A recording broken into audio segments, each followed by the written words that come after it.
Bonjour et bienvenue sur mon plan maths, l'application qui corrige vos exercices de mathématiques. Exercice numéro 3. On considère la fonction linéaire g. La droite D et sa représentation graphique dans le repère d'origine O est d'unité 1 cm sur chaque axe. Le point A, de coordonnées -6, 4,5, appartient à la droite D. Le point C appartient à la droite D. Il a une abscisse positive et on a OC est égal à 100 cm. Déterminer les coordonnées du point C. Conseil, faire un croquis codé. Donc on va suivre le conseil et on va faire un petit graphique. Donc on considère la fonction g, c'est-à-dire que la droite D va passer par l'origine. De plus, on va construire le point A, -6, 4,5. Je vais tracer la droite D qui passe par A et qui passe par l'origine. Maintenant, je vais mettre mon graphique en proportion.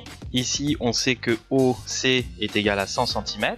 J'ai construit OC qui est égal à 100. Et enfin, je trace la droite CD, qui est la droite qui est perpendiculaire à l'axe des X, passant par C, et donc coupant cet axe des X en point D. Donc comme il est perpendiculaire, je vais avoir mon triangle BCD, qui va être rectangle en D.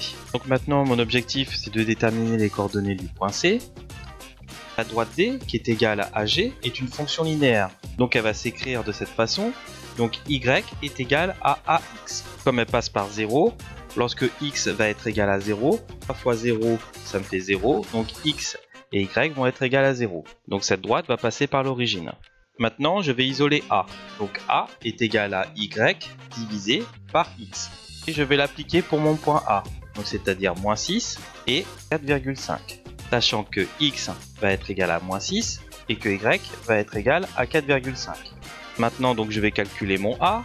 A, c'est égal à Y. Y, on sait que c'est 4,5. Divisé par X. X, c'est égal à -6. Et donc, ça me donne un résultat de -0,75. Donc maintenant, je vais pouvoir écrire cette équation.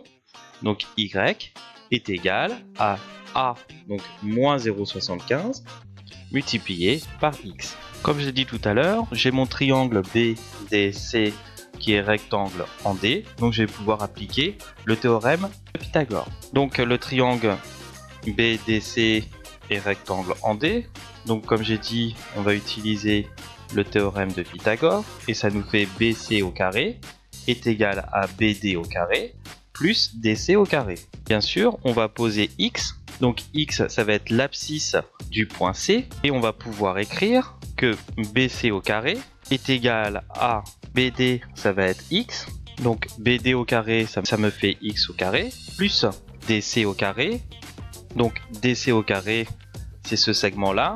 Lorsque je projette C sur l'axe des Y, donc ça va me donner la position Y de mon point C, plus DC au carré, DC, on a dit que c'était Y, c'est plus Y au carré, Y, on sait que c'est égal à -0,75x, donc ça me fait plus -0,75x, le tout au carré. Donc c'est égal à x au carré plus 0,75 au carré multiplié par x au carré.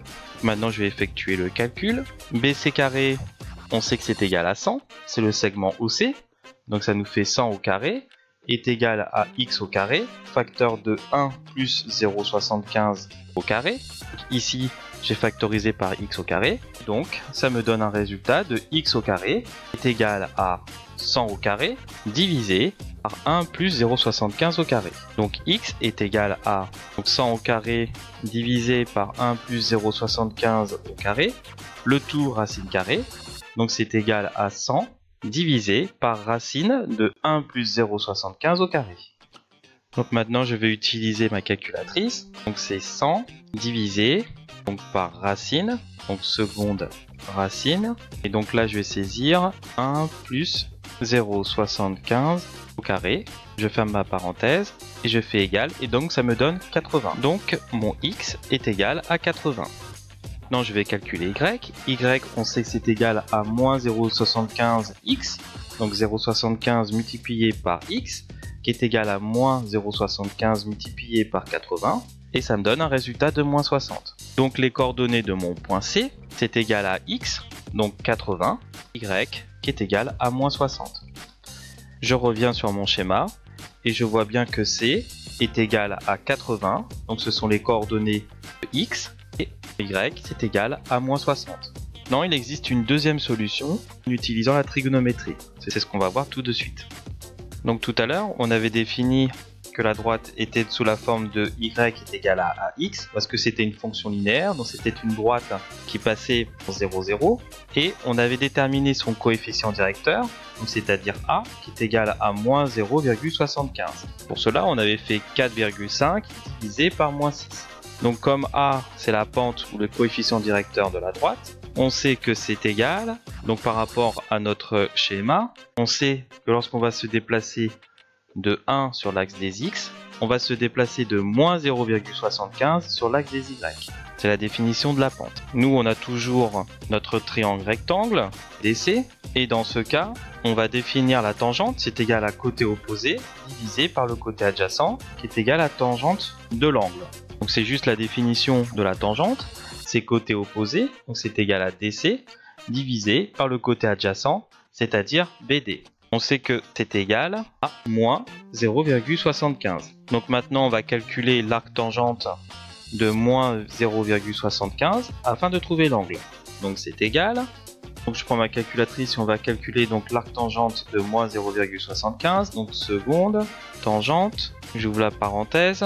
Donc moins 0,75, je ferme la parenthèse et je calcule. Donc ça me fait moins 36,8698. Donc dans ce cas-là, moi je vais arrondir à moins 37 degrés. Donc c'est égal à moins 37 degrés. Donc maintenant je vais faire la même chose, donc je continue, donc sinus de moins 37 degrés, c'est égal à côté opposé divisé par l'hypoténuse. Donc on voit sur mon graphique que le côté opposé c'est égal à DC, divisé par l'hypoténuse c'est CO qui est égal à 100. Donc je vais pouvoir écrire que côté opposé est égal à DC qui est égal à 100 multiplié par sinus de moins 37 est égal, donc là je vais reprendre ma calculatrice. Donc 100 multiplié par sinus de moins 37 est égal à moins 60. Là aussi je vais arrondir. Donc moins 60. Maintenant je vais calculer le côté adjacent. Donc c'est égal à BD qui est égal à 100 multiplié par cosinus de moins 37. Donc c'est égal. Donc 100 multiplié par cosinus de moins 37. Je ferme ma parenthèse et c'est égal à 79,86. Donc bien sûr que je vais arrondir à 80. Donc maintenant j'ai déterminé la distance du côté opposé et la distance du côté adjacent. Donc mon point C est égal à 80 moins 60. Donc les coordonnées du point C sont à 80 pour X et moins 60 pour Y. Ce qui confirme le résultat que j'avais calculé tout à l'heure avec la méthode du théorème de Pythagore. L'équipe de Mon Plan Maths te remercie d'avoir suivi la correction de cet exercice. Pour continuer à avoir d'autres vidéos sur le même thème, clique sur la fenêtre de gauche. En cliquant sur la fenêtre de droite, tu accèdes directement à la playlist. Pour recevoir régulièrement de nouvelles corrections, abonne-toi à notre chaîne YouTube. Enfin, clique sur le logo de Mon Plan Maths pour télécharger notre application sur Google Play et nous envoyer directement des demandes de correction. À bientôt!